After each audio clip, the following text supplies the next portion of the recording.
అందరికీ వందనాలండి. యెహెజ్కేలు గ్రంథం మనం ధ్యానం చేస్తున్నాం. యెహెజ్కేలు గ్రంథంలో నుంచి మనము ప్రవక్త అయిన యెహెజ్కేలు కోసం కొన్ని సంగతులు విన్నాం. ఈ రోజున యెహెజ్కేలుకు కలిగిన దర్శనం, మొదటి దర్శనం మనం ధ్యానం చేద్దాం. యెహెజ్కేలు గ్రంథము మొదటి అధ్యాయము. యెహెజ్కేలు గ్రంథము మొదటి అధ్యాయం.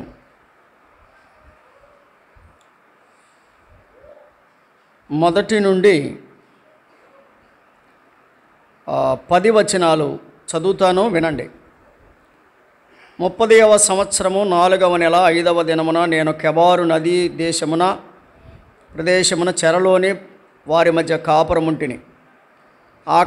ఆ కాలమున ఆకాశము తెరవబడగా దేవుని గూర్చిన దర్శనములు నాకు కలిగెను. యెహోయాకీను చెరపట్టబడిన 5వ సంవత్సరము ఆ నెలలో 5వ దినమున కల్దీల దేశమందున్న కెబారు నదీ ప్రదేశమున యెహోవా వాక్కు బూజీ కుమారుడును యాజకుడునకు యెహెజ్కేలునకు ప్రత్యక్షము కాగా అక్కడనే యెహోవా హస్తం అతని మీదికి వచ్చెను. నేను చూడగా ఉత్తర దిక్కు నుండి తుఫాను వచ్చుచుండెను. మరియు గొప్ప మేఘము గోళము వలె గుండ్రముగా ఉన్న అగ్నియు కనబడెను. కాంతి దాని చుట్టూ ప్రజ్వలించుచున్న అపరంజి వంటిది ఒకటి కనబడెను. దానిలో నుండి 4 జీవుల రూపము ఒకటి కనబడెను. వాటి రూపము మానవ స్వరూపము వంటిది. ఒక్కొక్క దానికి 4 ముఖములను 4 రెక్కలను గలగు. వాటి కాళ్ళు చక్కగా నిలవబడినవి. వాటి అరకాళ్ళు పెయ్యకాళ్ళు వలె ఉండెను. అవి తలతలలాడు ఎత్తలి వలె ఉండెను. వాటి 4 ప్రక్కల రెక్కలు క్రింద మానవ హస్తము వంటి హస్తములుండెను. నాలుగింటికి ముఖములను రెక్కలను ఉండెను. వాటి రెక్కలు ఒకదానికొకటి కలుసుకొనెను. ఏ వైపునకును తిరుగక అవన్నీ చక్కగా ఎదుటికి పోవుచుండెను. ఆ 4 ఎదుటి ముఖరూపములు మానవ ముఖము వంటివి, కుడి పార్శ్వపు రూపము సింహముఖము వంటివి, ఎడమ పార్శ్వపు ముఖములు ఎద్దు ముఖము వంటివి, 4 పక్షిరాజు ముఖము వంటి ముఖములు కలవు. ప్రేమగల తండ్రి, వందనాలు, స్తోత్రాలు. నీ లేఖనాలు మేము చదువుకొని ఆ ప్రకారంగా నడుచుకోవడానికి కావలసిన నీ యొక్క ఆత్మ సహాయాన్ని మాకు ఇమ్మని, కృపను తోడుగా ఉంచమని, మాకు అర్థమయ్యే రీతిలో మీరు వివరించి సహాయం చేయమని యేసుక్రీస్తు వారి నామంలో ప్రార్థించి వేడుచున్నాము తండ్రి, ఆమేన్. యెహెజ్కేలు గ్రంథంలో ఇది దర్శనాల పుస్తకం అంటారు, బుక్ ఆఫ్ విజన్స్ అంటారు. ఇది దర్శనాలు ఉంటాయి. ఇందులో ఉండే దర్శనాల్లో 6 ముఖ్యమైన దర్శనాలు ఉన్నాయి. మొదటి దర్శనము కెరూబులు గూర్చిన దర్శనం. ఇది మనం మొదట చదువుకున్నాం. ఇప్పుడు చదువుకున్న దర్శనము కెరూబులు గూర్చిన దర్శనం. రెండవ దర్శనము 2వ అధ్యాయంలో మనకి కనిపిస్తుంది. అది పుస్తకపు చుట్టను గూర్చిన దర్శనం, స్క్రోల్, గ్రంథమును గూర్చిన దర్శనం అంటాం. తర్వాత 3వ దర్శనము 3వ అధ్యాయములో వ్రాయబడింది. అక్కడ ఒక దర్శనాన్ని కెబారు నది దగ్గర చూస్తే మనకు అక్కడ మరొక దర్శనం కనిపిస్తుంది. ఒక పెంకు లేక కెబారు నది దగ్గర ఉన్నటువంటి మరొక దర్శనాన్ని మనం చూస్తాం. దానిలో 3వ అధ్యాయంలో ఆ మాటలు మనం చూస్తాం. యాసగా మాట్లాడేవారు వారికి కనిపిస్తారు. ఆ దర్శనాన్ని 3వ అధ్యాయంలో చూస్తాం. ఇక 4వ అధ్యాయంలో ఒక పెంకును గుర్చిన దర్శనం, ఒక పెంకు, ప్లెయిన్ అంటాం. తర్వాత 8వ అధ్యాయం నుంచి 11వ అధ్యాయం వరకు యెరూషలేమును గుర్చిన దర్శనం. 37వ అధ్యాయము ఎండిన ఎముకలను గురించిన దర్శనం. 40వ అధ్యాయం నుంచి 48వ అధ్యాయం వరకు, 40వ అధ్యాయం నుంచి 48వ అధ్యాయం వరకు, అంటే 9 అధ్యాయాలు కొత్త మందిరం, నూతన మందిరాన్ని గురించిన దర్శనం. ఇక్కడ మనం 1 కెరూబుల గురించిన దర్శనం, 2 గ్రంథమును గురించిన దర్శనం, పుస్తకపు చుట్టలేక గ్రంథము, 3 పెంకును గురించిన దర్శనం, అంటే ఒక పెంకు మీద డ్రాయింగ్ వేయమని చెబుతాడు, యంత్రాలు తీసుకొచ్చి దాన్ని బదలగొట్టమని చెబుతాడు, ఇవన్నీ ఉంటాయి. ఆ దర్శనం 3వది. 4వ దర్శనము యెరూషలేమును గురించిన దర్శనం. 5వ దర్శనం ఎండిన ఎముకల గురించిన దర్శనం. 6వ దర్శనం నూతన మందిరాన్ని గురించిన దర్శనం. ఈ 6 దర్శనాలు ఉన్నాయి. ఇందులో మొదటి దర్శనాన్ని సవిస్తరంగా వివరించుకోవడానికి సమయం సరిపోదు, కానీ జస్ట్ ఆ దర్శనం ఏంటి, అందులో ఉన్న సంగతులు ఏంటి, అది మనం తప్పకుండా వినాలి. దైవ గ్రంథం కొన్నిసార్లు మింగుడు పడదు, అంటే అర్థం కాని పరిస్థితుల్లో దర్శన రూపంలో కొన్ని అలంకారప్రాయమైన మాటల చేత వ్రాయబడి ఉంటుంది. దాన్ని మనం అర్థం చేసుకోవడానికి మరలా తిరిగి వాక్యాన్నే దానికి నెగటివ్గా తీసుకోవాలా, మానవ ఆలోచన కాదు. వాక్యానికి ఆ వాక్యంతోనే మనం అర్థం చేసుకోవాలి. రైట్, ఇక్కడ ఒకసారి వినండి. యెహెజ్కేలుకు ఒక దర్శనం కలిగింది. ఆ దర్శనంలో ఉత్తర దిక్కు నుంచి ఒక మేఘం రావడం చూశాడు. ఉత్తర దిక్కు నుంచి ఒక మేఘం రావడం చూశాడు. ఆ మేఘం చుట్టూ అగ్ని ఉండడం చూశాడు. ఆ మేఘం చుట్టూ అగ్ని ఉండడం చూశాడు. ఆ అగ్ని లోపల 4 జీవులు ఉండడం చూశాడు. అంటారా, మేఘము చుట్టూ అగ్ని లోపల 4 జీవులు. ఈ 4 జీవులకి ఒక్కొక్క దానికి ఒక్కొక్క రూపం ఉండడం చూశాడు. మనిషి ముఖము, ఎద్దు ముఖము, సింహముఖము, పక్షిరాజు ముఖము. మనిషి ముఖము, సింహముఖము, ఎద్దు ముఖము, పక్షిరాజు, 4 ముఖాలు ఉండడం చూశాడు. తర్వాత రెక్కలు ఉండడం చూశాడు. ఆ దర్శనం కనబడుతూ ఉండగా ఒక చక్రం కనబడింది. చక్రం కనబడింది. ఇప్పుడు వరకు చక్రం లేదు, ఇప్పుడు చక్రం వచ్చింది. ఈ చక్రము చిన్నగా ముందుకెళ్తుంది. ఈ ప్రక్కకి వెళ్తుంది, ఈ ప్రక్కకి వెళ్తుంది, ఈ ప్రక్కకి వెళ్తుంది. అంటే 4 ప్రక్కలకే చక్రాలు తిరుగుతున్నాయి. ఈ 4 ప్రక్కలకి చక్రాలు తిరుగుతుండగా ఈ దర్శన రూపములో ఉన్న ఈ 4 జీవులు కూడా ఆ చక్రం వైపుకు ప్రయాణం చేస్తున్నాయి. చక్రం ఎటు వెళ్తుందో అటు వెళ్తున్నాయి. ఇది దర్శనములో ఆయన చూసినటువంటి ఆ పిక్చర్ అన్నమాట. ఇందులో దేవుడు మనకి చాలా విలువైన పాఠాలు దాచిపెట్టాడు. దాన్ని మనం అర్థం చేసుకునేటప్పుడు కొంచెం మనసు దగ్గర పెట్టుకుని కొంచెం ఆలోచించి మనం అర్థం చేసుకుంటే మంచిది. రైట్, 4వ వచనం చూద్దాం. ఉత్తర దిక్కు నుండి అన్నాడు. ఏ దిక్కు నుంచి? ఉత్తర దిక్కు నుంచి. ఇప్పుడు వస్తున్న మేఘం ఏ పక్క నుంచి వస్తుంది అంటే ఉత్తర దిక్కు నుంచి వస్తుంది. ఉత్తరమున దేవుని సభాపర్వతం ఉంది. ఉత్తరాన్ని ఏముంది? యెషయా గ్రంథం 14వ అధ్యాయం 13వ వచనం. యెషయా గ్రంథం 14వ అధ్యాయం 13వ వచనం. నేను ఆకాశమునకు ఎక్కిపోయేదను, దేవుని నక్షత్రములకు పైగా నా సింహాసనమును హెచ్చింతును, ఉత్తర దిక్కునున్న సభాపర్వతము మీద కూర్చుందును.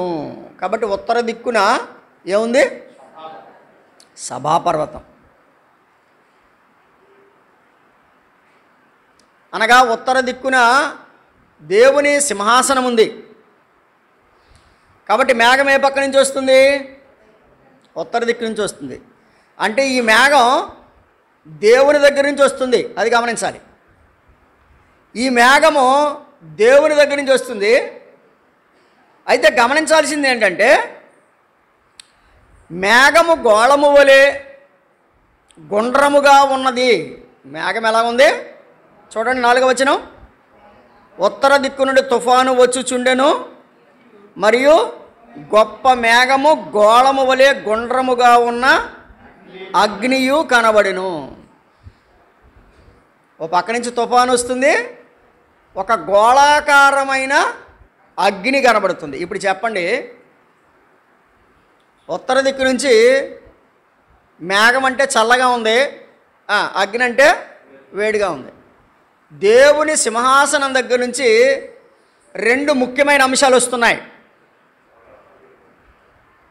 ఒకటి చల్లదనం, అర్థమైందా? ఒకటి ఏమొస్తుంది? మేఘం, చల్లదనం. తర్వాత ఏమొచ్చింది? అగ్ని, ఇది కాల్చడం. ఆ మేఘం దేనికి గుర్తు అంటే యెషయా కాలము దగ్గర నుంచి, యెషయా భక్తుని కాలము దగ్గర నుంచి నేటి వరకు, అనగా ఇశ్రాయేలీలు బబులోను చెరలోనికి వెళ్ళిన కాలం వరకు 150 సంవత్సరాలు చల్లని తన వర్తమానాన్ని దేవుడు ఇచ్చాడు. అర్థమవుతుందండి? ముందు ఏం చూపించాడు? మేఘం చూపించాడు. తన చల్లని వర్తమానాన్ని దేవుడిచ్చాడు. కానీ వాళ్ళు ఏమన్నారు? మేము వినము. యెషయా చెప్పాడు, ఇర్మియా చెప్పాడు కదా. చెబుతూ చెబుతూ చెబుతూ ఎన్ని సంవత్సరాలు చెప్పినా వాళ్ళు ఆ మేఘాన్ని ఏం చేయలేదు? లక్ష్య పెట్టలేదు. మేఘం వెనకాల ఏముంది చెప్పండి? అగ్నిగోళం ఉంది. గుర్తుపెట్టుకోండి, మేఘం వెనకేముంది? అగ్నిగోళం. అంటే దేవుని ప్రేమపూర్వకమైన పిలుపుకు నువ్వు లోబడకపోతే దేవుని తీర్పు ఉన్నది, అది గమనించాలి. కాబట్టి ఇక్కడ మనకు కనిపిస్తుంది, దాని చుట్టూ ఆవరించిన అగ్ని కనబడింది. ఆ అగ్నిలో నుండి కరగబడినదై ప్రజ్వలించుచున్న అపరంజి వంటిదొకటి నాకు కనబడింది. అగ్ని గోళం. అగ్ని దేనికి సాదృశ్యం? దైవ గ్రంథంలో అగ్ని 3టికి సాదృశ్యం. ఒకటి మనందరికీ తెలుసు, నా వాక్యం అగ్ని అన్నాడు కదా. దేవుడు అగ్ని. మనకు కలిగేటువంటి శ్రమలు అగ్ని, మనకు కలిగినటువంటి అగ్ని శ్రమలు. ఒక్క మాట చదవండి, ఎందుకైనా మంచిది. పేతురు మొదటి పత్రిక 4వ అధ్యాయం. పేతురు మొదటి పత్రిక 4వ అధ్యాయం 12వ వచనం. ప్రియులారా, మిమ్మల్ని శోధించుటకు మీకు కలుగుచున్న అగ్ని వంటి మహాశ్రమ. అగ్ని దేనికి గుర్తు? శ్రమలకు గుర్తు. మనకొచ్చే శ్రమలు అగ్ని. అగ్ని వంటి మహాశ్రమ. నిర్గమాకాండం 13వ అధ్యాయం. నిర్గమాకాండం 13వ అధ్యాయం 21వ వచనం. వారు పగలు రాత్రియు ప్రయాణము చేయనట్లుగా యెహోవా త్రోవలో వారిని నడిపించుటకై పగటి వేళ మేఘములోను, వారికి వెలిగించుటకై రాత్రివేళ అగ్ని స్తంభములోను ఉండి వారికి ముందుగా నడుచుచుండెను. అగ్ని స్తంభములో ఉండి అన్నాడు. కాబట్టి అగ్ని అంటే ఇక్కడ ఎవరు? అగ్ని అంటే ఎవరు ఇక్కడ? యెహోవా త్రోవలో వారిని నడిపించుటకై పగటి వేళ మేఘములోను, రాత్రివేళ అగ్ని స్తంభంలోను. ఇందాక చూసాం కదా మనం, మేఘం ఉంది, అగ్ని ఉంది కదా. ముందు మేఘమే కనబడింది కదా, తర్వాత ఏం కనబడుతుంది? అగ్ని కనబడుతుంది. కాబట్టి రాత్రి ఆ అగ్ని దేనికి సాదృశ్యం అంటే మన ప్రభు అయిన యేసుక్రీస్తు వారికి సాదృశ్యం. హెబ్రీ పత్రిక 12వ అధ్యాయం మనందరికీ తెలుసు. మన దేవుడు దహించు అగ్ని అయి ఉన్నాడు. 12:29. మన దేవుడు ఏమై ఉన్నాడు? దహించు అగ్ని అయి ఉన్నాడు. అందరికీ తెలిసిన మరొక సంగతి ఏంటంటే, దేవుని యొక్క వాక్యము అగ్ని వంటిది. దేవుని వాక్యము నా వాక్యము అగ్ని వంటిది కాదా అని అన్నాడు. నా వాక్యము అగ్ని వంటిది అని భక్తుడు దేవుని వాక్యంలో చాలా స్పష్టంగా చెప్పబడింది. ఆయన నేత్రాలు అగ్నిజ్వాలమయములు అని వ్రాయబడారు. ప్రకటన గ్రంథంలో ఆ మాట మనం చూస్తాం 19వ అధ్యాయం 12వ వచనంలో. కాబట్టి దేవుని యొక్క మాట అగ్ని వంటిది, మస్టును తీసివేసేది అని మనం గమనించాలి. రైట్, ఇప్పుడు రండి యెహెజ్కేలు గ్రంథానికి. మనం అక్కడే ఆగిపోతే ముందుకు వెళ్ళలేం. మరలా చదువుతున్నాను 4వ వచనం. నేను చూడగా ఉత్తర దిక్కు నుండి తుఫాను వచ్చుచుండెను, మరియు గొప్ప మేఘము గోళము వలె గుండ్రముగా ఉన్న అగ్నియు కనబడెను. కాంతి దాని చుట్టూ ఆవరించి ఉండెను. ఆ అగ్నిలో నుండి కరగబడినదై ప్రజ్వలించుచున్న అపరంజి వంటిదొకటి నాకు కనబడెను. ఏం కనబడిందంట? అపరంజి. అపరంజి అంటే మొన్న పేరు చెప్పాను, కటాక్షం అని. ఈ పేరు కూడా పెట్టుకునేవారు కొంతమంది, అపరంజి అని. అపరంజి అంటే బంగారం అని, అపరంజి. సో అపరంజి కనిపిస్తుంది. షోలమ్మిత్ ఏమంది ప్రియుని గురించి? 5వ అధ్యాయం పరమగీతం 5వ అధ్యాయం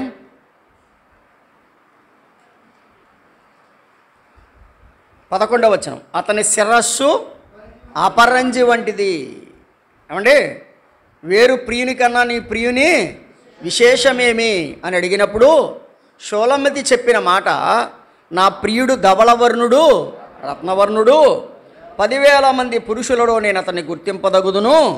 అతని శిరస్సు అపరంజి వంటిది, అతని తల వెంట్రుకలు కాకపక్షము వలె నల్లనివి. ఇప్పుడు దర్శనంలో ఎవరు కనబడుతున్నారు? ఇప్పుడు చెప్పండి. ఒక మేఘం కనబడుతుంది, ఆ మేఘంలో అగ్నిగోళం కనబడుతుంది, అగ్నిగోళంలో కాంతి కనబడుతుంది. అంటే వెలుగుమయమైన తన ప్రకాశమయమైనటువంటి దివ్య రూపము కనబడుతుంది. ఆ కాంతి లోపల అపరంజి కనబడుతుంది. అంటే ఇంతకీ నేరుగా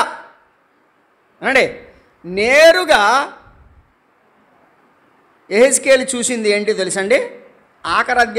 అధ్యాయం ఆఖరి వచనం చదవండి. ఆ అధ్యాయం ఆఖరి వచనం అంటే 28వ వచనం. వర్షకాలమున కనబడు ఇంద్రధనుసు యొక్క తేజస్సు వలె దాని చుట్టూనున్న తేజస్సు కనబడెను. ఇది యెహోవా ప్రభావ స్వరూప దర్శనము. అది అండర్లైన్ చేసుకోండి. ఇంతకేం చూశాడు? యెహోవా ప్రభావ స్వరూప దర్శనం. మొట్టమొదట యెహెజ్కేలు ఎవరిని చూస్తున్నాడు? యెహోవా ప్రభావ స్వరూప దర్శనాన్ని చూశాడు. యెహోవా ప్రభావాన్ని, ఆయన స్వరూపాన్ని కూడా చూశాడు. ఇప్పుడు వినండి, మనమందరం దేవుని చూడలేదు, చూసామా? కానీ ఆయన ప్రభావాన్ని చూస్తున్నామా లేదా? ఏంటంటే మాట్లాడరేటి? వరదలు ఆయన ప్రభావం కాదా? తుఫాన్లు ఆయన ప్రభావం కాదా? ఏమంటే భూకంపాలు ఆయన ప్రభావం కాదా? అంతెందుకు, గాలి వీస్తున్నట్టుగా మనకి సౌండ్ వినపడుతుంది, కానీ గాలి కనబడుతుందా? కనబడట్లే. అనుభవిస్తున్నాం, జలముల శబ్దం వింటున్నామంటాం లేదంటారా? గాలి హోరు శబ్దం వింటున్నాం. అంటే ఆయన ప్రభావాన్ని మొట్టమొదట చూశాడు. ఆయన ప్రభావాన్ని తర్వాత స్వరూప దర్శనాన్ని చూశాడు. ఇప్పుడు వినండి, మొట్టమొదట ఆయన ప్రభావం కనబడుతుంది. కీర్తనకారుడు చెప్పాడు, రాత్రికి రాత్రి బోధిస్తుంది కదా, పగటికి పగలు మనకు రాత్రికి రాత్రి మనకి బోధ చేస్తుంది. దేవుడు ఉన్నాడు, దేవునికి భయపడండి. ఆయన స్వరూప దర్శనాన్ని చూసేటప్పుడు మనం దాన్ని తట్టుకోలేం. ముందుగానే ఆయన మనం గమనించాలి, ఆయన గుర్తించాలని చెప్పేసి చెప్పడం జరిగింది. అయితే 5వ వచనం, అపరంజి కనిపించింది. అందులో దానిలో నుండి 4 జీవుల రూపం. ఏ జీవులండి? 4 జీవుల రూపం ఉంది. తర్వాత 4 ముఖములు 4 రెక్కలు గలవు. వాటి కాళ్ళు చక్కగా నిలవబడినవి. ఏమండి, ఆ జీవుల యొక్క కాళ్ళు ఎలా నిలబడ్డాయట? వాటి కాళ్ళు, వాటి అరకాళ్ళు పెయ్య కాళ్ళ వలె ఉండెను. వాటి అరకాళ్ళు పెయ్య కాళ్ళ వలె ఉండెను. అవి తళతళలాడు ఎత్తడి వలె ఉండెను. వాటి 4 ప్రక్కల రెక్కలు క్రింద మానవ హస్తము వంటి హస్తములు ఉండెను. 4 క్రింది ముఖములను 2 ముఖములను రెక్కలను ఉండెను. వాటి రెక్కలు ఒకదానితో ఒకటి కలుసుకొనెను. ఏ వైపుకైనను తిరగక, విన్నారా, ఏ వైపుకైనను తిరగక అవన్నీ చక్కగా ఎదుటికి పోవచ్చుండెను. ఎంతవరకు కొంచెం అర్థం చేసుకుందాం. ఒకేసారి అంతా చెప్తే అర్థం కాదు, ఎంతవరకు అర్థం చేసుకుందాం. రైట్. ఇప్పుడు అతను చూసినటువంటి స్వరూప దర్శనంలో 4 జీవులు కనిపిస్తున్నాయి. ఒక జీవి మనుష్య ముఖము, కింద చూడండి క్లియర్గా 10వ వచనంలో ఉంది. మానవ ముఖము, సింహముఖము, ఎద్దు ముఖము, పక్షిరాజు ముఖం ఉందా? 10వ వచనంలో ఉంది క్లియర్గా. 4 రూపాలు చెప్పాడు. ఓన్లీ కేవలం 6వ వచనంలో 4 ముఖములు 4 రెక్కలు అన్నాడు. 5వ వచనంలో ఓన్లీ మానవ స్వరూపం మాత్రమే చెప్పాడు. మొట్టమొదట ఎవరిని చూశాడు? మానవ స్వరూపం. మానవ స్వరూపం వెనక మరొక 3 స్వరూపాలు ఉన్నాయి. అవేమిటి? సింహము, ఎద్దు, పక్షిరాజు. ఆ జీవంతటిని నిలబెట్టింది ఏంటంట? కాళ్ళు. ఆ కాళ్ళు ఎలా ఉన్నాయట? పెయ్యి కాళ్ళ వలె ఉన్నాయి. పెయ్యి కదా. ఇక్కడ ఏంటంటే ఇశ్రాయేలీల యొక్క వ్యవసాయ విధానంలో ఎద్దులు వ్యవసాయానికి వాడతారు. మనకు కూడా ఉంది అప్పుడప్పుడు. పెయ్యిల్ని ఏం చేస్తారంటే కుప్పనూర్పులకు వాడతారు. పెయ్యిల్ని ఏం చేస్తారు? కుప్పనూర్పుకు వాడతారు, అంటే కళ్ళను దొక్కడానికి వాడతారు. ఇక్కడ పెయ్యి కాళ్ళు ఎలా ఉన్నాయి? ఎత్తడి వలె ఉన్నాయి అన్నాడు. పెయ్యి కాళ్ళు ఎలా ఉన్నాయి? ఎత్తడి వలె. ఒక్క మాట చదవండి. హోషేయ గ్రంథం 10వ అధ్యాయం. హోషేయ గ్రంథం 10వ అధ్యాయం 11వ వచనం.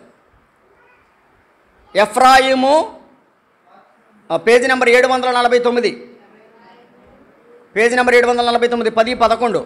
ఎఫ్రాయిము నూర్పునందు అభ్యాసము గలదై కంకులు తొక్కగోరు పెయ్యవలే ఉన్నది. పెయ్యి దేనికి ఉపయోగపడుతుంది? కంకులు తొక్కడం అంటే ఏంటి? కంకులు తొక్కడం అంటే ఏంటండి?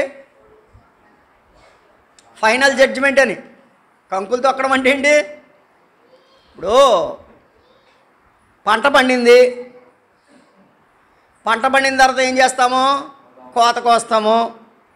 కోత కోసిన తర్వాత ఏం చేస్తాము? కుప్ప నూర్చాలి. కుప్ప నూర్చాలంటే మనకిప్పుడు ట్రాక్టర్లు వచ్చినాయి దున్నేస్తున్నాయి, లేదా మిషన్లు వచ్చినాయి ఒకేసారి కోసి పడేస్తున్నాయి. కానీ మరి పూర్వం ఏంటి? తొక్కాలా? ఏం తొక్కాలి?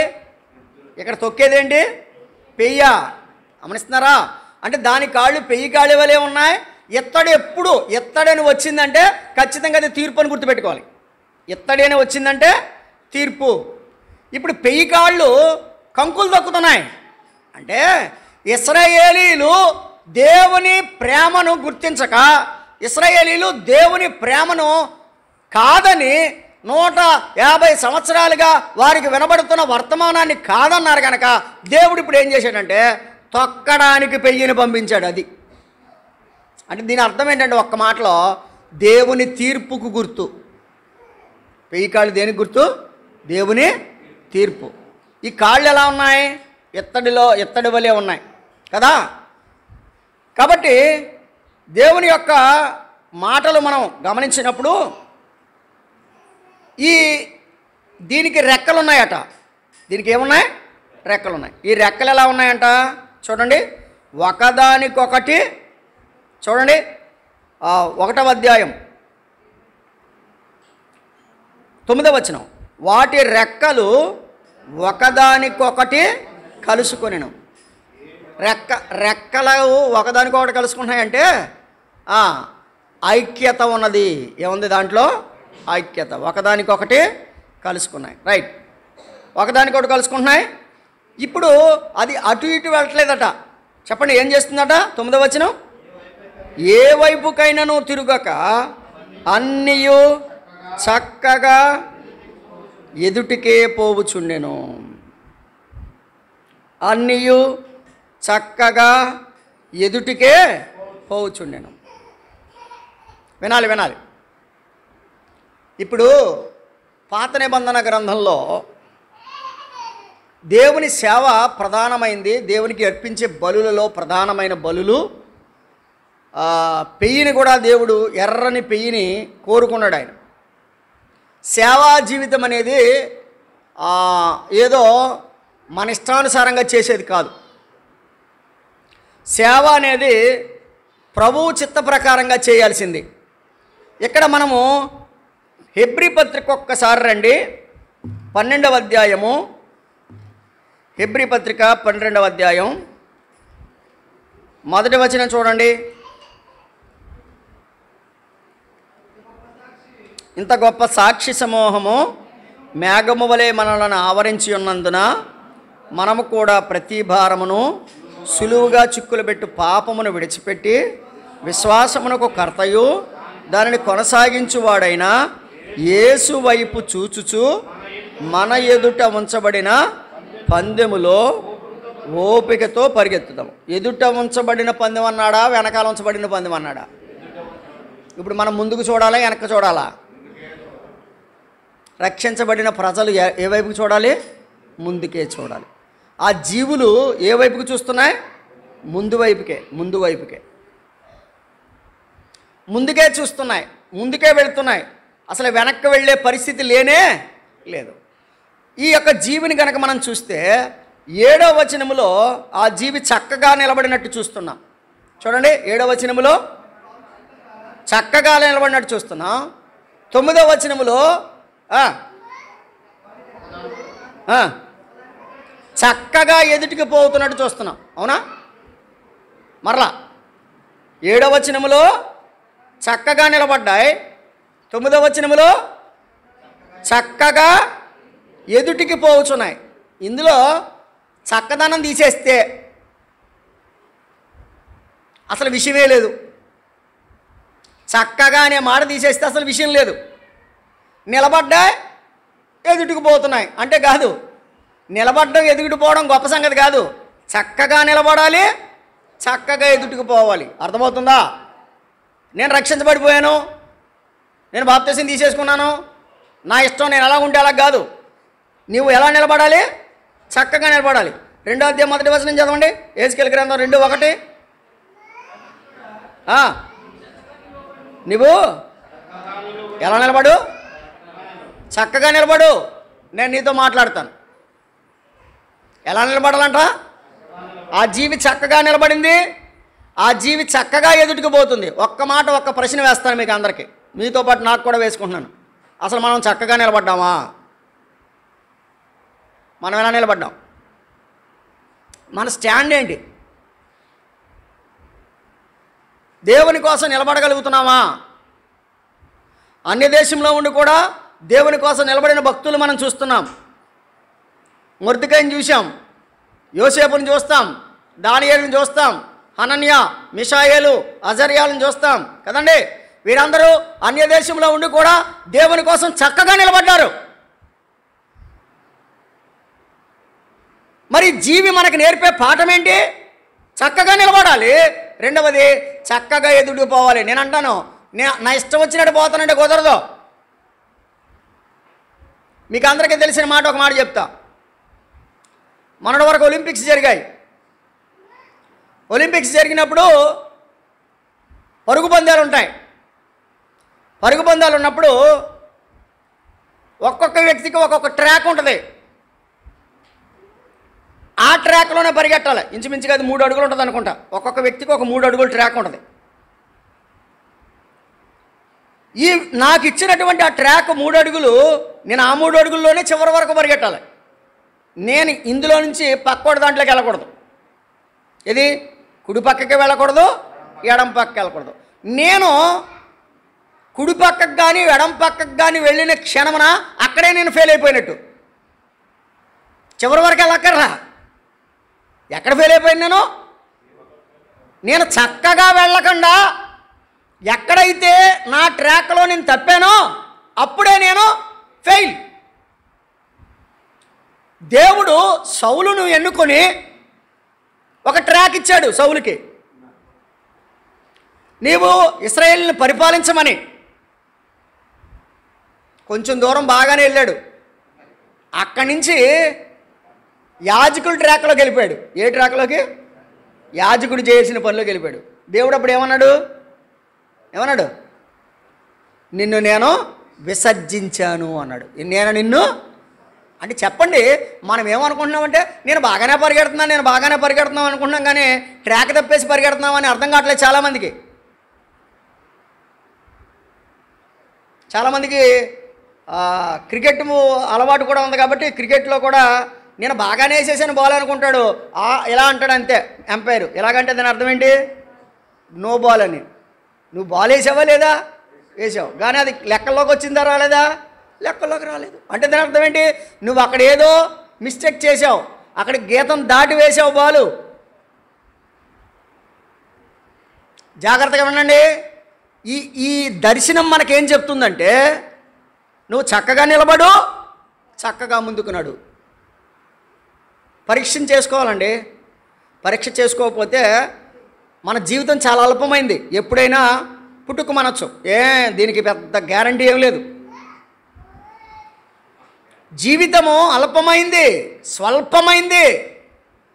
నిన్న ఆ ఎల్కేజీ పాప, ఇంక ఎల్కేజీకి వెళ్తుందో లేదో పాపం, ఆ చిన్న పాప తన తండ్రి యొక్క ముందు కూర్చుని ఏడుస్తుంటే ఎంతో దీనంగా ఏడుస్తుంటే మాకు అసలు గుండె పిండేసినట్టు అయింది నాకు. చిన్నపిల్లలు యవ్వన కాలంలో ప్రభువుకి మన జీవితాన్ని అర్పించకపోతే గుర్తుపెట్టుకోండి, ఎప్పుడైనా ప్రభు పిలుపు రావచ్చు. కాబట్టి ప్రభువుకి మీ జీవితాలు సమర్పించకుండా ఇంకా చక్కగా నిలవబడని స్థితికి వస్తే ఎప్పటికింకా రక్షించబడేది. కాబట్టి ఈ దర్శనములో చక్కగా నిలబడడం, చక్కగా ముందుకు వెళ్ళడం చూపించాడు. అందులో 4 జీవులను చూపించాడు. ఒకటి మానవ రూపము, అంటే తెలివికి గుర్తు. మానవ రూపం అంటే నాలెడ్జ్ అని అర్థం. మనుషులు, విశ్వాసులు నాలెడ్జ్ తోటి జీవించాలి. దేంతోటి? వచనాలు చూపించాలని, కానీ మీకు అర్థం చెప్పుకుని ముందుకు వెళ్ళిపోతాను, సమయం లేదు. మీరు పాముల వలె ఏమన్నాడు? మీరు పావురము వలె నిష్కపటంగాను, పాముల వలె వివేకముగాను అన్నాడు. పాములకి ఏముంటుందంట? పాములకి వివేకం ఉంటుంది. మనిషిగా మనకి విశ్వాస జీవితంలో ఏం కావాలి? నాలెడ్జ్ కావాలి. అంటే విశ్వాస సంబంధమైన జ్ఞానం కావాలి, వాక్య సంబంధమైన జ్ఞానం కావాలి. వాక్య సంబంధమైన జ్ఞానంతో మనం నిలబడాలి. మనుష్య ముఖం చూపించేది ఏంటంటే నువ్వు మనిషివే, నువ్వు రోబోట్ ఏం కాదు.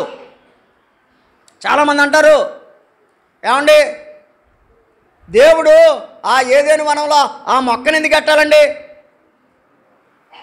అదే పెట్టడం మానేస్తే వదిలిపోరు కదండి అంటారు. కానీ దేవుడు ఏమన్నాడు? మన స్వరూపమందు మన పోలిక చొప్పున. అంటే దాని అర్థం ఏంటంటే దేవుడు ఎప్పటికీ అన్యాయస్తుడు కాదు. దేవుడు ఆలోచించే లక్షణం, స్వయం నిర్ణయం తీసుకునే లక్షణం మానవునికి ఇచ్చాడు. అందువల్ల చెప్పాడు అక్కడ, ఇది తప్ప అన్నాడు. అంటే 1000 చెట్లు ఉన్నాయనుకుందాం, 1000 చెట్లు ఉన్నాయనుకుందాం. ఆ తోటలో ఎన్ని వద్దన్నాడు? 1 వద్దన్నాడు. ఎన్ని తినమన్నాడు? 9999. అంటే 1000 చెట్లు అంటే 999 చెట్లు తినొచ్చు అన్నాడు. తినొద్దన్నది ఎన్ని? 1.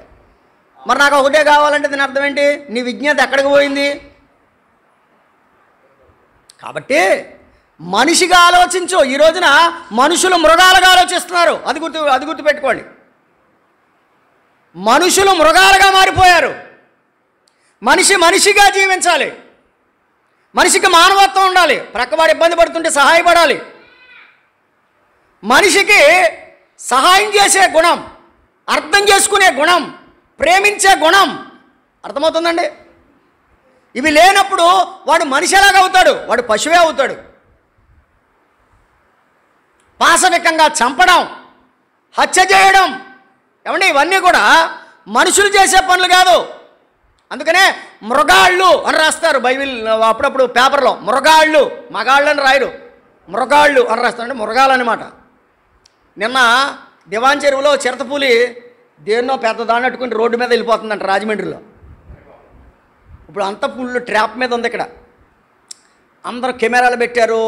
అసలు ఇప్పుడు ఆ చిరతపూలిని పట్టుకోవడానికి ఎన్ని తిప్పలు పడుతున్నారని అన్ని తిప్పలు పడుతున్నారు. దివాన్ చెరువు మెయిన్ రోడ్డు మీద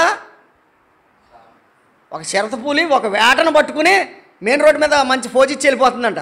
ఇప్పుడు ఇంత మొత్తం కంగారు పడిపోయింది. ఇప్పుడు ఆ మృగానికి ఎలా భయపడుతున్నారో ఈ రోజున మనుషులకు ఎలా భయపడే పరిస్థితులు వచ్చినాయి. ఎందుకంటే తెలుసా, మానవుని యొక్క ఆలోచన మృగాల కంటే దారుణంగా మారింది. కారణం ఏంటంటే మనిషిగా ఆలోచించడం లేదు.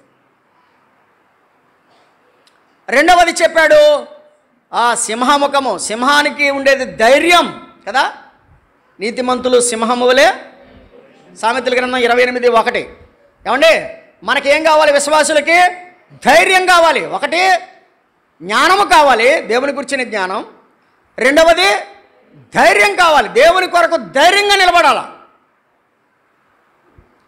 ఏదో గాలికి ఆ గాలికి ఈ గాలికి మనం కొట్టుకుపోవడం కాదు, ధైర్యంగా నిలబడాలి. సింహం వలె మనం ధైర్యంగా ఉండాలి. మూడవది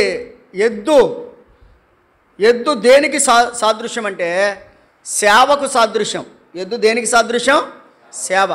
గమనించండి, ఎద్దుని మొట్టమొదటి నుంచి మనం దేనికి వాడుకున్నాం? సేవకే వాడుకున్నాం కదా. అయితే ఎడ్లు బండి కట్టాం, లేదా నాగలు కట్టాం, ఏమంటారు? నాగలు కట్టాం, కర్రు పెట్టాం, నాగలు పెట్టి కర్రు పెట్టి పొలాలు దున్నాం. తర్వాత పొలంలో పండిన పంటను ఇంటికి తెచ్చుకోవడానికి బండికి కట్టాం. అవసరమైతే కుప్ప నూర్చడానికి దాన్నే వాడుకున్నాం. ఇదంతట్లో ఎద్దు అనగా సేవ. ఎద్దు అంటే ఏంటి చెప్పండి? సేవ. దేవుని వాక్యం చెప్తుంది, మనము ప్రీతికరమైన సేవ చేయుదము. ఏం చేయాలట మనం? హెబ్రీ పత్రిక 12:29 చెప్పాడు, అనగా మన దేవుడు దహించు అగ్ని అయి ఉన్నాడు కనుక మనము ప్రీతికరమైన సేవ. ఏ సేవ? ఏమండి ఎద్దుకి మేత పెట్టారు, ఎద్దుకు నీళ్లు పెట్టారు. ఎందుకు పెట్టారు చెప్పాలందరూ? ఒక రైతు ఎద్దుకి మేత పెట్టాడు, నీళ్ళు పెట్టాడు. ఎందుకు పెట్టాడు? ఏమండి సేవ చేద్దాను కదా. మరి యేసు ప్రభు వారు తన రక్తాన్ని నీళ్ళగా పెట్టాడు మనకి, తన శరీరాన్ని ఆహారంగా పెట్టాడు మనకి. ఎందుకని? రోజు ఎందుకు ఆరాధన చేస్తున్నారు మీరు? ఆదివారం ఎందుకు చేస్తున్నారు? ఆయన ఎందుకు పెట్టాడు? ఇప్పుడు చెప్పండి, రైతు ఎందుకు పెట్టాడని చెప్పారు మీరు? చెప్పండి, సేవ చేయాలని. మరి మనం ఆరాధన చేస్తున్నాం, మనం ఎందుకు పెడుతున్నాడు ఆయన? ఈ మాట మాత్రం చెప్పరా? అది సేవ చేయాలి, మేము మాత్రం చేయం, బెగేసి కూర్చుంటాం కట్టురాళ్ళలాగా, గుణపాల్లాగా. అవునా? పూర్వం అలాగే చెప్పేవారు, దిగేసిన కట్టురాళ్ళలాగా, దిగేసిన గుణపాల్లాగా, బెల్లం కొట్టిన రాయిల్లాగా అక్కడే కూర్చుంటామంటే ఎలా కుదురుతుందండి? కుదరదు. అసలు నిన్ను రక్షించింది ఎందుకంటే, నీకు నీళ్లు పెట్టింది ఎందుకంటే, నీకు ఆహారం పెట్టేది ఎందుకంటే, ఆయనకు నువ్వేం చేయాలి? ప్రీతికరమైన సేవ చేయాలి. నువ్వు చేసే సేవ ఏంటి? ఒక యవనస్తురాలు చెబుతుంది, అయ్యా నేను డిగ్రీ చదువుకున్నాను, నేను పెద్ద ఉద్యోగం ఏం చేయట్లేదు, కానీ నాకు తెలిసిన సేవ చేస్తున్నాను అంది. ఏంటమ్మా? గవర్నమెంట్ హాస్పిటల్ కాడ కూర్చుంటుందంట రోజుకి 2 గంటలు. ఎక్కడ? గవర్నమెంట్ హాస్పిటల్ దగ్గర కూర్చుంటుందంట రోజుకి 2 గంటలు. కంగారుగా వస్తారు కదా పేషెంట్లు, వాళ్ళ దగ్గరికి వెళ్ళి ఏంటమ్మా పరిస్థితి అంటే, ఏదో గుడ్లో నొప్పో కడుపులో నొప్పో అంటే ఇమ్మీడియట్లీగా ఆ ఫామ్ ఫిల్ చేసి ఆ డాక్టర్ గారి దగ్గరికి తీసుకెళ్తుందంట. అక్కడ లైన్లో కూర్చోబెట్టి మళ్ళీ వచ్చి కూర్చుంటుందంట. మళ్ళీ ఇంకొకరు ఎవడో కంగారుగా వస్తారు, వాళ్ళకి రాసుకోవడం తెలియదు పాపం. వాళ్ళకి ఆ తొందరలో ఉంటారు, ఏదో ఫిల్ చేయమంటారు. అయ్యా ఎవరు చేస్తాడు అంటే, నాకు వచ్చింది అది, నేను చేయగలిగింది అది. ఏమండి సమాజానికి నువ్వు ఎంత చెయ్యగలిగితే అది చేస్తే దేవుడు సంతోషిస్తాడు. ఈ రోజునేముంది? నేను తెచ్చుకున్నానా, నేను తిన్నానా, నేను పడుకున్నానా, అంతే. మరి ఎద్దు బైబిల్ గ్రంథం చెప్తుంది, ఎద్దు తన కామందును ఎరుగును. అనగా ఎద్దు కామందును ఎరిగిన ఎద్దు కామందుకు పనిచేస్తుంది. ఎద్దు ముఖము, ఎద్దు రూపము దేనికి సాదృశ్యం అంటే సేవ. ఏమంటే సేవ అంటే, నేను మరలా చెప్తున్నా, దేవుని పిల్లలు సేవ చేయడం అనేది ఒక బాధ్యతగా ఎంచుకోవాలి. ఏదో రకమైన సేవ, నీకు నచ్చింది, నీకున్న రూపాయో, నీకున్నటువంటి వస్త్రాలో, నీకున్న అన్నమో, ఏదో ఒక రీతిగా నీకున్న జ్ఞానాన్ని వాడైనా 10 మందికి నువ్వేం చేయాలి? సహాయపడాలి. ఇది దైవ లక్షణం, దైవికమైన లక్షణం. తర్వాత 4వది పక్షిరాజు రూపం. ఏమండి, ఏది 4వది ఏంటి? కాబట్టి బద్ధకంగా ఉండకూడదు దేవుని పిల్లలు. అది అర్థమవుతుందో? పక్షి ఎలాగుంటుంది? ఒక ఆర్నిథాలజిస్ట్ చెప్పాడు. ఆర్నిథాలజిస్ట్ అంటే పక్షుల మీద ప్రయోగాలు చేసే, పక్షుల మీద అధ్యయనం చేసేవాడిని ఆర్నిథాలజిస్ట్ అంటారు. ఆయన ఏం చెప్పాడంటే, ఏ పక్షి కూడా అంటే ఎక్కువ తిందంట. ఏ పక్షి కూడా ఎక్కువ తిందంట. ఎందుకంట? ఎగరాలి కాబట్టి అంట. ఇప్పుడు మనం ఏం చేస్తున్నాం చెప్పండి? ఎగిరి పని ఏమి లేదు కాబట్టి తినేటివే. ఏ పక్షి ఎక్కువ తిందట? ఎందుకంటే ఎగరాలి కాబట్టి. ఎగిరిన తర్వాత దొరికిందని నువ్వు ఇన్ని గింజలు వేసినా సరే తిందంటది. దానికి కావలసిన 4 గింజలు తినిపోద్దంట. ఇప్పుడు మనది ఎలాగ ఉంది మన పరిస్థితి చెప్పండి? అంటే ఆలోచించేయండి. ఇవన్నీ దేవుడు ఏం చెప్తున్నాడు తెలుసా? అంటే అదంట ఎక్కువ ఎందుకు తిందంట? బరువు తగ్గితే వేగంగా పరిగెట్టగలుగుతుందట. పరిస్థితులు ఏవైనా వస్తే, ప్రిడేటర్ ఏదైనా వస్తే, ప్రిడేటర్ అంటే దాన్ని ఎత్తుకుని పోయేటువంటి శత్రువు ఏదైనా వస్తే ఇమ్మీడియట్లీగా తప్పుకోవడానికి కావలసినటువంటి వేగం దానికి ఉండాలంటే బద్ధకం పనికిరాదు. అర్థమవుతుందా? ఇప్పుడు మనంతా ఏంటి పరిస్థితి చెప్పండి? అవసరమైతే కోడి పెట్టలు ఉన్నాయి చూసారా? అయ్యైనా ఎగురుతున్నాయి, కానీ ఎగురుతున్నాయి లేవా? కోడి పెట్టలు ఏదైనా కంగారు పెడితే అయ్యైనా ఎగురుతున్నాయి, కానీ మనం మాత్రం ఎగిరే పరిస్థితిలో లేవు. దేవుని పిల్లలకు ఉండాల్సిన 4 లక్షణాలు. నెంబర్ 1 చెప్పండి, తెలివి ఉండాలి. అనగా వివేచనగా జీవించాలి. ఏమండి, పాపము మనకు ఎదురైనప్పుడు మనం దాని గురించి ఎలా ఆలోచన చేయాలి? ఏదైనా పాపపు పరిస్థితులు ఎదురైనప్పుడు మనం ఎలా ఉండాలి? మనం తెలివైన ఆలోచన తీసుకోవాలి, తెలివైన నిర్ణయం తీసుకోవాలి దేవుని పిల్లలు. 2వదిగా దేవుని పిల్లలు ధైర్యంగా ఉండాలి. 3వదిగా దేవుని పిల్లలు సేవ చేయాలి. 4వదిగా దేవుని పిల్లలు చెప్పండి చురుకుగా ఉండాలి. ఎలా ఉండాలి? బైబిల్ చెప్తుంది, చురుకుగా నుండుట గొప్ప భాగ్యము. వేగమైన పక్షి. సోదరులారా విన్నారా? కొంతమంది ఆరాధనకి ఎలా బయలుదేరతారంటే తాబేళ్ళ బయలుదేరతారు. ఆరాధనకి ఎలా బయలుదేరతారు? తాబేళ్ళ బయలుదేరతారు. వదిలిపెట్టేసేటప్పుడేమో పక్షిరాజులోకి ఎగిరిపోతారు. వచ్చేటప్పుడేమో తాబేళ్ళ వస్తారు, వెళ్ళిపోయేటప్పుడు పక్షులకు ఎగిరిపోవడమే. తప్పది. వచ్చేటప్పుడు పక్షిరాజులాగా రండి, వెళ్ళేటప్పుడు తాబేళ్ళకి వెళ్ళండి. తాయితీగా కుదరదండి అలాగంటారా? ఆలోచన చేయండి. దేవుని వాక్యం చెప్పే సత్యం ఏంటంటే, ఈ 4 జీవులు విశ్వాసికి 4 పాఠాలు నేర్పిస్తున్నాయి. సరే, అవి చక్కగా నిలబడ్డాయి, అవి చక్కగా ఎదుటికి పోతున్నాయి. 11వ వచనం, వాటి ముఖములను రెక్కలను వేరువేరుగా ఉండెను. ఒక్కొక్క జీవి రెక్కలలో ఒక్కొక్క రెక్క 2వ జతతో ఒకదానితో ఒకటి కలిసి ఉండేను. ఇప్పుడు చెప్పండి, 4 జీవులు 4 రకాల రెక్కలు గుర్తుపెట్టుకోవాలి. రెక్కలన్నీ ఒక్కొక్క జీవికి ఒక్కొక్క రెక్కలు కదా, 2 రెక్కలు. ఇప్పుడు సింహముఖముతో కూడినటువంటి రెక్కలు ఎద్దు ముఖముతో కూడిన రెక్కలతో కలుస్తున్నాయి. ఎద్దు ముఖముతో కూడిన రెక్కలు పక్షిరాజు ముఖంతో కూడినటువంటి దాని రెక్కలతో కలుస్తున్నాయి. పక్షిరాజు రెక్కలు మనుష్య ముఖంతో కూడిన దాంతో కలుస్తున్నాయి. మనుష్య ముఖం రెక్కలు మరలా సింహముఖంతో కలుస్తున్నాయి. ఇప్పుడు చెప్పండి, మానవాహారం అనే పదం విన్నారా? మానవాహారం అంటే ఏంటి? అందరూ చేతులు పెట్టుకొని మధ్యలో గ్యాప్ ఉండకుండా, ఏముండకుండా గ్యాప్ ఉండకుండా. మోటార్ సైకిల్ వచ్చాడు గా అలాగే వెళ్ళి పైనుంచి అంటారు. ఎందుకు? మానవాహారం చేస్తున్నాం మేము, మొత్తం బ్లాక్ చేసామని. ఎవడైనా ఒకటి వదిలిపెట్టాడు అనుకోండి, ఏమైపోతుంది చెప్పండి? చెప్పాలి. అంటే మనము గ్యాప్స్ ఉండకూడదు మన మధ్య. ఏముండకూడదు? మళ్ళీ చెప్పండి, ఏముండకూడదు? గ్యాప్స్ ఉండకూడదు. ఇవాళ జరిగిన సంగతి చెప్తా. ఈరోజు జరిగింది, ఈరోజు పొద్దున్న 8 గంటలకు జరిగిన సంగతి చెప్తా. నేను ఒక వ్యక్తి మీద నేను కోప్పడ్డాను. నేను ఒక సహోదరుని మీద నేను కోప్పడ్డాను.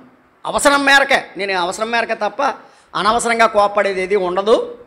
అయితే సాయంత్రం 5:30కే ఆ వ్యక్తికి సంబంధించిన వారందరితోటి నేను ఈ విషయంలో ఇలా చేయడం జరిగిందని చెప్పి సంతోషంగా మేము సెకండ్స్ ఇచ్చుకుని వచ్చేసాం. పొద్దున్న 8 గంటలకు ఆ సహోదరుడు ఫోన్ చేశాడు నాకు. దేవుని మహిమార్థమే చెప్తున్నాను, ఇది నిజమైన క్రైస్తవుని యొక్క లక్షణం చెప్తున్నా. 8 గంటలకు ఫోన్ చేసి, అన్నా నేను నిన్న మీ మీద కేకలు వేశాను, నన్ను క్షమించండి, నేను ఈ రోజున ఆరాధన చేసుకోవాలి కదా, మీరు నన్ను క్షమిస్తే నేను ఆరాధనకి వెళ్తానని అడిగాడు. చెప్పండి, ఏమని అడిగాడు? మీరు క్షమిస్తే ఆరాధన చేసుకోవాలి కదా అని. ఆ మాటలోనే ఆ ఏడుపు అర్థమైపోతుంది, ఆ మాటలోనే ఆ గంభీరం అర్థమైపోతుంది. నేను అన్నాను, నేను నిన్నే మర్చిపోయాను బ్రదర్, నేను నిన్నే మర్చిపోయాను అంటే, అన్నా నేను మిమ్మల్ని అన్నది నిజం, నేను ఆరాధన చేసుకోవాలి కదన్నా అంటే. చూడండి, నిజమైన క్రైస్తవుడు ఎలాగుంటాడు చెప్పాలి. బెంకం పట్టుకుని నీది నీదే, నాది నాదే, మీరు మీరే, మేము మేమే, ఇది ఇది ఇది ఆరాధన కాదు. ఇది అసలు ఆరాధనే కాదు, దేవునికి ఇష్టమే లేదు. ఎప్పుడైతే నేను ఆ మాట చెప్పానో సంతోషంగా అన్న ఆరాధనకి వెళ్తానన్నాడు. నాకు కూడా నా హృదయానికి ఎంతో సంతోషం అనిపించింది. ఎందుకంటే అటువంటిది మన సంఘంలో కూడా ఒకసారి జరిగింది. మీకు అందరికీ గుర్తుందో లేదో, కంకిపాటి వాడపల్లి గారు వాళ్ళ మేనల్డ్ గారు అబ్బులు గారు దెబ్బలాడుకున్నారంట. ఎక్కడ? గొట్టిని, ఇక్కడ మన చేనుగొట్టిని వంతుని ఎదురుకుండా అందరం ఆరాధన చేస్తున్నాం. పౌలు గారు పెద్ద ఆయన, వాడపల్లి గారు పెద్ద ఆయన, ఒరే అబ్బుగా నన్ను క్షమించరాని అంటే, ఏంటి అన్నయ్య అంటున్నాడు ఆయన. ఏంటి అన్నయ్య అన్నాడు. ఏంటి అంటే, నేను ఏదో కోప్పడం లేరా అంటేనే, అబ్బాయి ఏం లేదన్నయ్య అంటున్నాడు ఈయన. చూడండి, ఏంటి అర్థం? ఏంటి అర్థం అది చెప్పండి. ఒక నిజమైన విశ్వాస జీవితానికి ఏది కావాలి చెప్పాలి? క్షమాపణ. గ్యాప్స్ ఉండకూడదండి. అది ఇప్పుడు ఈ రెక్క దాంతో కలిసింది, ఆ రెక్క దీంతో కలిసిందంటే దాని అర్థం ఏంటి? మధ్యలో ఏముండకూడదు? పొరపచ్చాలు, గ్యాప్లు ఉండకూడదు. గ్యాప్ పెరిగింది అనుకోండి అగాధం అవుద్ది. నీకు నాకు మధ్య గ్యాప్ పెరిగింది అనుకోండి, రోజు రోజుకి ఇంకా గ్యాప్ పెరుగుతుందే తప్ప చెప్పండి అస్సలు తగ్గే పరిస్థితి లేదు. అందుకనే ఐక్యత కావాలి దేవుని పిల్లలకని చెప్పడానికి రెక్కలు కలుసుకున్నాయని చెప్పాడు.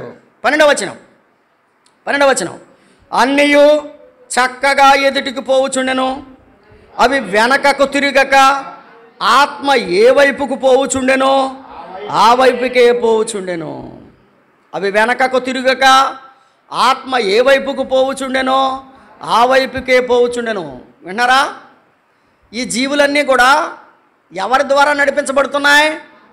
ఆత్మ ద్వారా. అపోస్తల కార్యముల గ్రంథం 16వ అధ్యాయం, అపోస్తల కార్యముల గ్రంథం 16వ అధ్యాయం 5వ వచనం.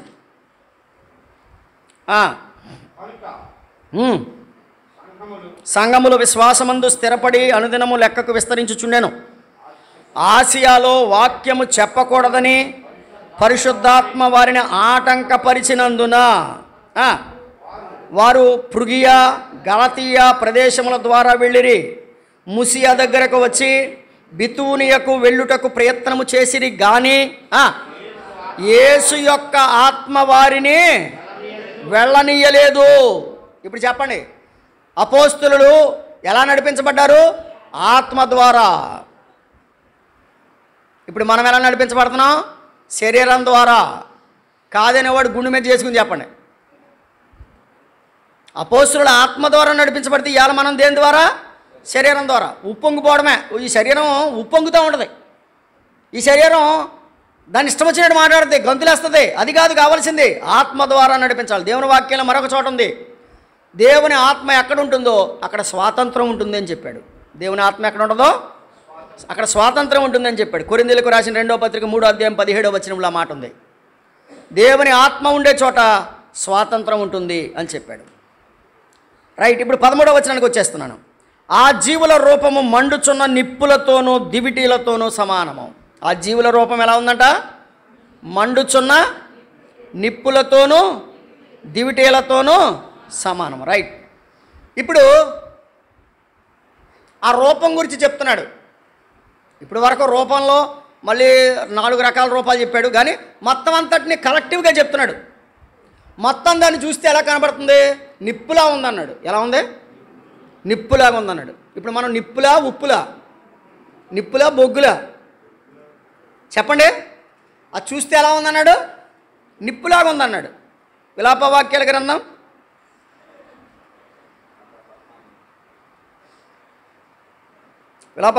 4వ అధ్యాయం 7వ వచనం. దాని గనులు హిమము కన్నా శుద్ధులైన వారు, వారు పాల కంటే తెల్లని వారు, వారి శరీరములు పగడముల కంటే ఎర్రనివి, వారి దేహకాంతి నీలము వంటిది. ఇప్పుడు మీరు అందరూ చదవండి 8వ వచనం. అట్టువారి ఆకారములు. ఇప్పుడు మనం నిప్ప బొగ్గ చెప్పాలి. నిప్పు అంటారా బొగ్గు అంటారా? నిప్పు. ఇప్పుడు నాకు కనబడుతుంది అది నిప్పులా ఉంది, దివిటీలా ఉంది అన్నాడు. నిప్పులా ఉంది, దివిటీలా ఉంది.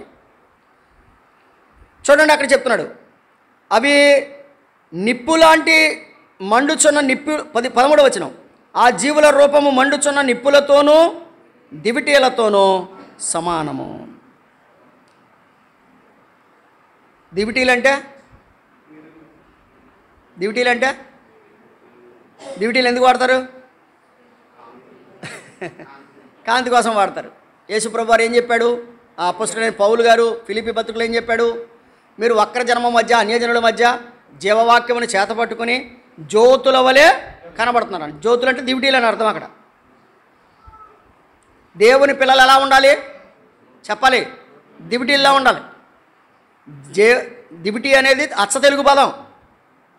దివిటి అంటే రాత్రి వేళ వెలిగిచ్చేది.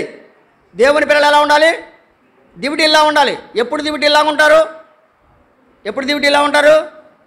జీవవాక్యమును చేతబట్టుకున్నప్పుడు. ఫిలిప్పీ పత్రికలో మాట ఉంది, కావాలంటే ఇంటికి వెళ్ళి చదువుకోండి. ఫిలిప్పీ పత్రిక 2వ అధ్యాయం 16వ వచనం. అట్టి వక్ర జన్మ మధ్య జీవవాక్యమును చేతబట్టుకుని మీరు లోకమందు జ్యోతుల వలె కనబడుతున్నారు. ఇప్పుడు అది అగ్నిలాగుంది, అవి దివిటీల్లా ఉన్నాయి. కాబట్టి ఆ దివిటీలు, ఆ అగ్ని విశ్వాస జీవితంలో మన సాక్ష్య జీవితానికి సాదృశ్యంగా ఉన్నాయి. అందుకని ఏమన్నాడు అపోస్తలుడైన తిమోతికి, ప్రభువు శిష్యులతో మాట్లాడుతూ మత్తయి సువార్త 5వ అధ్యాయం 15వ వచనం అన్నాడు, మీ వెలుగు వారి ఎదుట ప్రకాశింపనీయుడి. మత్తయి సువార్తలో చెప్పాడు 5:15లో, మీ వెలుగు వారి ఎదుట ప్రకాశింపనీయుడి అని మనం గమనిస్తున్నాం. అంత మాత్రమే కాదు, మరలా 13వ వచనం మరలా చదువుతున్నాను చూడండి. 13వ వచనం. ఆ జీవుల రూపములు మండుచున్న నిప్పులతోనూ దివిటీలతోనూ సమానములు. అగ్ని జీవుల మధ్యను ఇటు అటు వ్యాపించెను. అగ్ని అతి కాంతిగా ఉండెను. అగ్నిలో నుండి మెలుపు బయలుదేరిచుండెను. ఇక్కడ 3 సంగతులు చెప్పాడు. ఇటు అటు వెళుతున్నాయంట. ఏంటిది చెప్పాలి? అటు ఇటు వెళ్ళి ఏంటి? దివిటీ నుంచి, జీవుల మధ్య నుంచి ఆ యొక్క మెరుపులు ఇటు అటు వ్యాపిస్తున్నాయి. ఇటు అటు వ్యాపిస్తున్నాయి అంటే నేను అంటాను, మన సాక్షి జీవితం ఇటు అటు వ్యాపించాలి. మన సాక్షి జీవితం ఏం చేయాలి? మన ఒక్క చోటే కాదు. అందుకనే యేసుప్రభు వారు చెప్పాడు శిష్యులతో, మీరు సర్వలోకానికి వెళ్ళి సర్వసృష్టికి సువార్త ప్రకటించండి అని చెబుతూ, ఆయన చెబుతూ చాలా చక్కని మాట చెప్పాడు. యెరూషలేము, యోదయ, సమరయ, బూదిగంతముల వరకు, యోదయ, సమరయ, బూదిగంతాల వరకు మీరు నాకు సాక్షులు. అంటే ఇంట్లో సాక్షులు లేకుండా మనం ఎంత మెరుస్తామని చెప్పండి. ఎక్కడ ఉండాలి సాక్ష్యం? ముందు ఇంట్లో ఉండాలి. ఆ తర్వాత స్థానిక సంఘంలో సాక్ష్యం ఉండాలి. ఆ తర్వాత మన ప్రక్క సంఘాలకు వ్యాపించాలి, మన ప్రక్కనున్న సహోదరులకు వ్యాపించాలి. ఇటు అటు వ్యాపించే సాక్షి జీవితం మనకి కావాలి. రైట్. 15వ వచనం. ఆ జీవులు నేను చూచుచుండగా నేల మీద నుండి ఆ 4 ఎదుటి ముఖము ప్రక్కకు చక్రము వంటిది ఒకటి నాకు కనబడింది. ఏం కనబడిందంట? చక్రం. చక్రం అంటే ఏంటి? చక్రాలు ఎందుకు ఉపయోగిస్తారు? సైకిల్కి చక్రాలు ఎందుకు ఉంటాయి చెప్పండి? మోటార్ సైకిల్ చక్రాలు ఎందుకు ఉంటాయి? చక్రం అంటే కదిలే సాధనం. గుర్తుపెట్టుకోండి, చక్రం అంటే ఏంటి? కదిలే సాధనం. అంటే దేవుని పిల్లలు కదలాలి, పంచర్ అయిపోయిన టైర్లాగా ఉండకూడదు. అర్థమవుతుందా? మీ సైకిల్కి పంచర్ అయిపోతే ఎంతకాలం వదిలేస్తారు? మరి ఇక్కడ పంచర్ అయిపోయిన సైకిల్ టైర్లు ఎన్ని ఉన్నాయి ఇక్కడ చెప్పాలి. టైర్కి పంచర్ అయిపోయిందండి, వదిలేస్తారా? పంచర్ వేసుకోవాలా? అవునా కదా? వేసుకుని నడిపించాలా? అలాగే విశ్వాస జీవితంలో కూడా చిన్న చిన్న లోపాలు ఉంటాయి. ఆ లోపాలు సవరించుకుని ముందుకు నడవాలి. అంటే పర్ఫెక్ట్ విశ్వాసం అంటే ప్రభువే చెప్పాలి. మన జీవితాన్ని ప్రభువే, అంత పర్ఫెక్ట్నెస్కి ప్రభువే మనల్ని తీసుకురావాలి. అయితే మనకు తెలిసిన లోపాన్ని సరి చేసుకోవాల్సిన బాధ్యత మనకే ఉంది. కాబట్టి చక్రం కనబడింది ఇక్కడ. ఆ చక్రం ఏం చేస్తుంది? 4 ఎదుటి ముఖములు ప్రక్కకు చక్రం అనేది ఒకటి కనబడను. ఆ చక్రముల యొక్క రూపము పనియు రక్తవర్ణపు రాతి వలె ఉండెను. ఆ చక్రాలకు ఏ రంగు ఉందంట? ఎరుపు రంగు. అయితే ఇప్పుడు ఏమంటాను? ఆ చక్రం నువ్వు నేనే. అర్థమవుతుందా? ఆ చక్రం ఎవరో? నువ్వు నేనే. మన రంగు ఏంటి? డేంజర్ కలరా? కాదు. ఆ రక్తవర్ణపు వర్ణము ప్రభు అయిన యేసుక్రీస్తు రక్తాన్ని మోసుకుని పోవాలి. మనం ఎక్కడికి వెళ్ళినా ఎక్కడ ఏం పోవాలి? ప్రభు అయిన యేసు రక్తాన్ని మోసుకుని పోవాలి. ప్రభు అయిన శిలువ రక్తాన్ని, యేసు ప్రభు యొక్క శిలువ కార్యాన్ని మోసుకుని పోవాలి. ఈ చక్రాలన్నీ నువ్వు నేను ఒక చక్రం అయితే మనము రక్తవర్ణపు రంగు అనగా క్రీస్తు రక్తాన్ని, క్రీస్తు రక్తధారలని మనం 4 దిక్కులకు మోసుకుని పోవాలి. ఇది నిజమైన క్రైస్తవుని యొక్క లక్షణం. అందుకనే చెప్పాడు. 17వ వచనం చూడండి. 17వ వచనం చదువుతాను చూడండి. అవి జరిగినప్పుడు 4 ప్రక్కలకు జరుగుచుండెను. 4 పక్కలకి వెళ్తున్నాయి కానీ వెనక మాత్రం రావట్లేదంట. అంటే ఏంటి?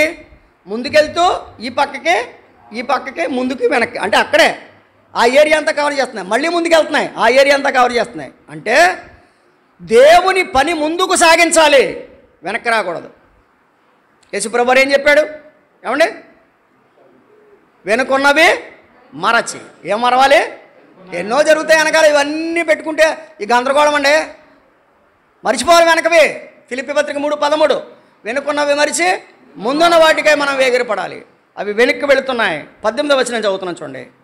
వాటి కైవారము మిక్కిలి ఎత్తుగలది. వాటి కైవారం ఎంతంట? మిక్కిలి ఎత్తుగలవై. ఏమండి? అంత మాత్రమే కాదు, ఇవి ముందుకు సాగుతున్నాయి. వాటి పైన 26వ వచనం. వాటి తలల పైనున్న ఆ మండలము పైన నీలకాంతమైన సింహాసనం వంటిది ఒకటి కనబడను. మరియు ఆ సింహాసనం వంటి దాని మీద నరస్వరూపియగు ఒకడు ఆసీనుడై ఉండెను.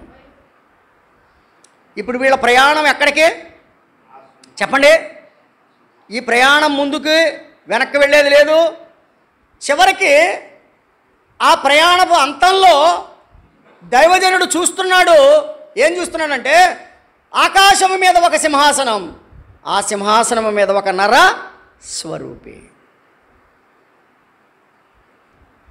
మీరు ఇంటికి వెళ్ళిన తర్వాత క్లియర్గా చదవండి. మరలా చెప్తున్నాను, మనకు యెహోవా స్వరూప దర్శనం అర్థం కావాలి. మన జీవితం యొక్క అర్థం తెలుసుకోవాలి. మనం ముందుకు సాగాలి, పరిచర్య చేయాలి. విశ్వాస జీవితంలో తెలివిగా మానవ రూపం కలిగి ఉండాలి. విశ్వాస జీవితంలో ధైర్యంగా సింహరూపం కలిగి ఉండాలి. విశ్వాస జీవితంలో సేవా జీవితం ఎద్దు రూపంలో కలిగి ఉండాలి. విశ్వాస జీవితంలో వేగంగా ప్రభువు కొరకు చురుకుగా పనిచేయాలి. పని చేస్తే సింహాసనం మీద ఉన్న నరస్వరూపి మనకు కనపడతాడు.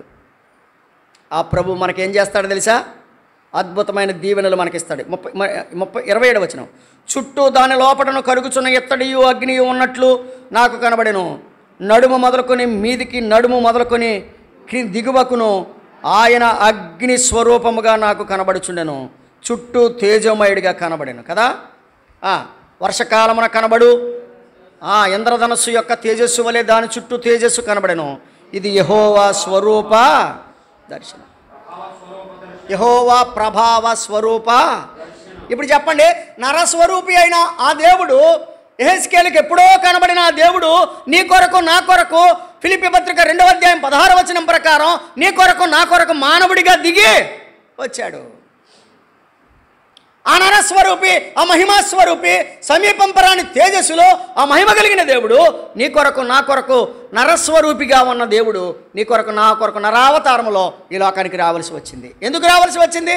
మనమందరమును ఏమండి రక్తమాంసములలో పారివారమై మరణం అనేటువంటి భయానికి లోబడ్డాం గనక ఆ మరణము నుండి రక్తమాంసములలో పాలువాడైన దేవుడు మనల్ని విడిపించడానికి ఆయన కూడా రక్తమాంసములలో పాలువాడి కావాల్సి వచ్చింది. కనుక ఇప్పుడైనా ఆ మహిమ కలిగిన దేవుని స్వరూప దర్శనాన్ని గుర్తించి ఆ శిలువ రక్తంలో కడగబడితే తీర్పు నుంచి తప్పించబడతాం. అర్థమైందండి? ఏం తప్పించబడతాం? కాబట్టి మనములో కూడా కూడిన మనందరం కూడా తీర్పు నుండి తప్పించబడి నిత్య జీవానికి మహిమకు వారసులు కావాలని హెచ్చరించబడుతున్నాం. దేవుడి మాటలు మన కొరకు దీవించునుగాక. ఆమేన్. ప్రేమగల తండ్రి వందనాలు. ఆయన మొదటి దర్శనాన్ని కొంచెముగా మేము అర్థం చేసుకోవడానికి కొరపనిచ్చి చూపించారు. ఇంకా లోతైన సంగతులు మేమందరము చదువుకొని ధ్యానం చేసుకోవడానికి సహాయం చేయండి. ముందున్న కాలాన్ని కూడా నీ వాక్య ధ్యానాలు మాకు ఆశీర్వాదంగా ఇచ్చి నడిపించి మహిమ పొందమని నీ వాక్యాన్ని మాకు అనుగ్రహించినందుకే స్తుతిస్తూ యేసు ప్రభువారి నామములో ప్రార్థించి వేడుచున్నాము తండ్రి. ఆమేన్. అందరికీ వందనాలు.